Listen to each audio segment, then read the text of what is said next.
이전 강의에서 우리는 요소 시장의 정의를 소개했습니다. 아울러 자원에 대한 수요가 어떻게 해당 자원의 한계 생산물 수입에 의해 결정되는지 살펴보았습니다. 또한 생산성표를 살펴보고 완전 경쟁 시장의 일원으로 빵 한 개당 5달러에 파는 제과점의 한계 생산물 수입을 계산했습니다. 이번 강의에서는 독점 시장에서 어떻게 자원에 대한 수요, 즉 요소 수요가 결정되는지 짚어보길 원합니다. 여러분은 앞서 관련 학습에서 독점은 단일 판매자의 시장이라고 배웠습니다. 독점 시장이 완전 경쟁 시장과 구분되는 핵심 차이점은 독점 기업은 가격 설정자라는 겁니다. 바꿔 말하면 독점 기업은 추가 단위를 판매하려면 반드시 가격을 인하해야 합니다. 이번 강의에서 독점 제과점에 대해 살펴보길 원합니다. 물론 현실 세계에서 제과점은 일반적으로 독점 기업이 아닙니다. 그러나 이전 예제와의 일관성을 유지하기 위해 단일 판매자만 존재하는 가상의 독점 제과 시장이 존재한다고 가정합니다. 자, 오른쪽 테이블을 봅시다.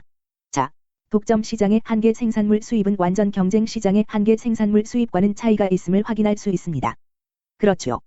여기 테이블과 이전 강의에서 본 완전 경쟁 시장의 일원인 제과점 사이 유일한 차이점은 이 기업이 가격 설정자라는 겁니다. 유의해서 보세요. 빵을 추가로 더 판매하려면 이 기업은 반드시 자체 생산물 가격을 인하해야 합니다. 그렇게 되면 확실히 한계 생산물 수입 곡선의 형태가 영향을 주게 됩니다. 왜냐하면 더 이상 이 기업은 고정 가격으로 빵을 판매할 수 있는 가격 수용자가 아닙니다. 자, 그러면 여기 이 테이블을 채워봅시다. 이전 강의에서 우리는 매 고용 수준마다 한계 생산물 수입을 계산했습니다. 내가 아주 신속하게 빈칸을 채워보겠습니다.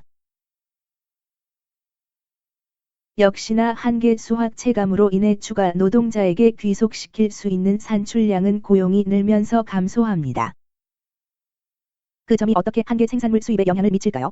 노동의 한계 수입의 빵 가격을 곱하게 되는데 보시다시피 한계 생산물 수입을 계산해야 하는데 산출량이 증가할수록 빵 가격은 하락합니다. 내가 지금 계산해 보겠습니다. 6에 8을 곱하면 첫 번째 노동자에 따른 한계 생산물 수입은 48달러입니다. 그 말은 이 제과점의 첫 번째 노동자가 생산한 수입은 시간당 48달러와 같다는 뜻입니다.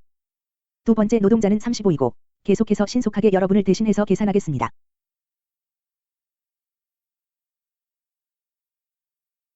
좋습니다. 어떤 변화가 보이십니까?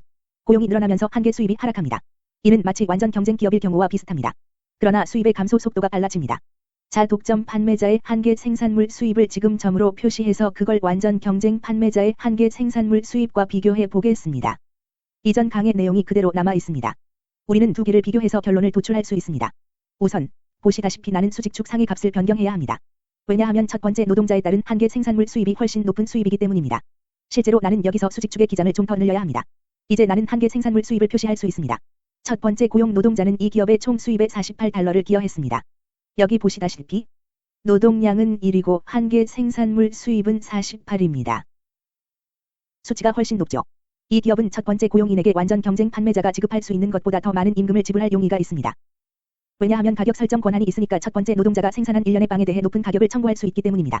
두 번째 노동자는 35달러를 기여했습니다. 거기에 점을 표시합시다. 이 근처가 35입니다. 세 번째 노동자는 이 기업의 수입에 24를 기여했습니다. 바로 여기입니다. 보세요. 노동 수요는 여전히 더 높습니다. 왜냐하면 완전 경쟁 판매자가 청구할 수 있는 것보다 독점 판매자가 높은 가격을 청구할 수 있기 때문입니다. 네 번째 노동자는 단 15달러만 기여했습니다. 노동자 수가 4일 때 한계 생산물 수입은 15입니다. 다섯 번째 노동자는 8달러 기여했습니다. 이제 여기 아래로 왔습니다. 완전 경쟁 판매자일 경우보다 수요가 밑돕니다. 왜냐하면 독점 판매자가 이 추가적인 빵을 판매하고 싶다면 완전 경쟁 판매가인 5달러 아래로 가격을 낮춰야 하기 때문입니다. 여섯 번째 노동자는 수입으로 단 4달러만을 기여합니다. 이제 꽤 낮아졌습니다. 일곱 번째 노동자는 추가 산출물이 없으므로 이 기업의 수입에 전혀 기여하지 못했습니다. 우리 이들 점을 연결하면 내가 지금 연결하겠습니다. 완전 경쟁 판매자의 경우와는 달리 직선이 아닙니다. 왜냐하면 산출량 변동에 따라 가격과 한계 생산물이 함께 변하고 있기 때문입니다. 내가 파란 선으로 도출한 것은 한계 생산물 수입입니다. 가격 설정자 즉 독점 기업의 노동 수요입니다. 자, 이것이 완전 경쟁 판매자의 수요와는 서로 어떻게 다른가요? 여기서 약간의 분석을 해봅시다. 유의해서 보면 곡선의 경사도가 훨씬 심해졌습니다. 이 기업이 한 명의 추가 노동자를 고용할 요인이 있으려면 바꿔 말하면 첫 번째 노동자에서 두 번째 노동자를 고용하려면 임금률은 완전 경쟁일 때보다 더 많이 인하해야 합니다. 이 기업이 단지 한 명의 노동자를 더 고용하기 위해서 임금률을 심지어 12달러 정도 낮춰야만 합니다. 반면에 완전 경쟁일 때는 임금률을 대략 4달러 정도만 해도 됩니다. 노동량이 강소할 때는 정반대입니다. 독점 기업의 노동 수요는 상대적으로 비탄력적입니다. 독점 기업은 완전 경쟁 기업보다 임금률 변동에 대해 덜 민감하게 반응합니다. 왜냐하면 독점 기업은 가격 설정자라서 그렇습니다. 추가 단위를 판매하려면 반드시 가격을 낮춰야만 합니다. 따라서 추가 노동자를 고용하려면 완전 경쟁 시장일 경우보다 더 많이 임금률을 낮출 수밖에 없습니다. 반면에 완전 경쟁 기업은 추가로 판매하는 빵에 대해 이전에 판매한 모든 빵과 똑같은 가격으로 판매할 수 있습니다. 자, 노트로 다시 돌아갑시다. 독점 시장의 한계 생산물 수입 곡선은 기울기가 심하고 다시 말해 비탄력적입니다. 그 말은 독점 기업은 상대적으로 임금률 변화에 상대적으로 반응하지 않는다는 뜻입니다. 바꿔 말하면 임금이 특정액만큼 상승하더라도 독점 기업의 노동자 해고 규모는 완전 경쟁 기업이 동일한 임금 상승 직후에 단행했을 해고 규모보다도 적었을 겁니다.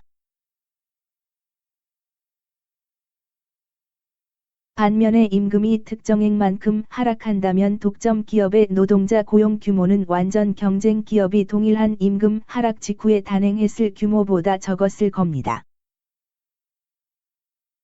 이게 무슨 말인가요? 이게 노동자한테는 좋을 일인가요? 나쁜 일인가요? 임금에 대해 상방 압력이 있느냐 하방 압력이 있느냐에 따라 달라집니다. 임금이 상승하더라도 그 경제의 독점 사용주가 더 많다면 노동자는 자신의 일자리를 잃을 가능성이 작다고 안심할 수 있습니다. 반면에 임금이 하락하더라도 독점 기업은, 즉 거대 점포와 우월적 지위의 거대 판매업자는 임금 하락에 대해 덜 민감하게 반응합니다. 따라서 노동자 고용 규모가 상대적으로 적을 겁니다. 당연히 이에 따른 것이 경제적 파급력이 있습니다. 다양한 산업에서 독점 기업이 상당수의 노동자를 고용하는 나라에서 임금이 하락할 경우, 예를 들어 임금에 대한 하방 압력이 존재하는 경기 후퇴 직후라고 한다면, 임금 하락의 결과 수많은 기업이 자사 산출물 판매를 놓고 경쟁하는 경쟁 시장이 많은 나라의 경우보다도 고용 증가의 속도가 느려질 겁니다. 경쟁 기업은 가격 수용자라 가격 설정자인 독점 기업보다 임금률 변화에 더 민감하게 반응합니다. 왜냐하면 고용이 감소할 때는 완전 경쟁에서보다 독점 시장에서 노동의 한계 생산물 수입의 증가 속도가 빠르고 고용 증가에 따른 감소 속도도 빠르기 때문입니다.